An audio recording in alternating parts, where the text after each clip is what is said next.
چکدارن پیاده هلمتین خوین رواندنا جوان ولاتین روجاوای کردستان جبو لشکریا خوین نچاری بردوامن.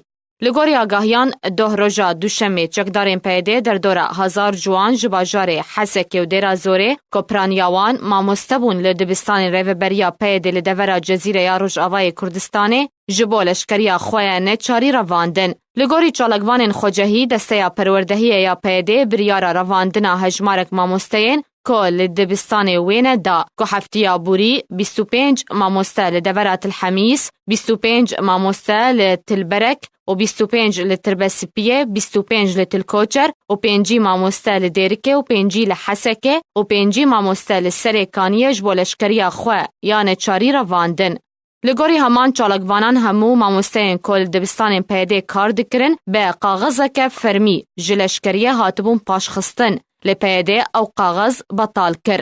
جبر لشکریه نچاری پیاده به هزاران جوانین کردستان سوریه نچار بون جبو دروی کردستان سوریه کوچبر و پنابر ببن که اویه کهلا که دورین کردی جوانان والا ببن.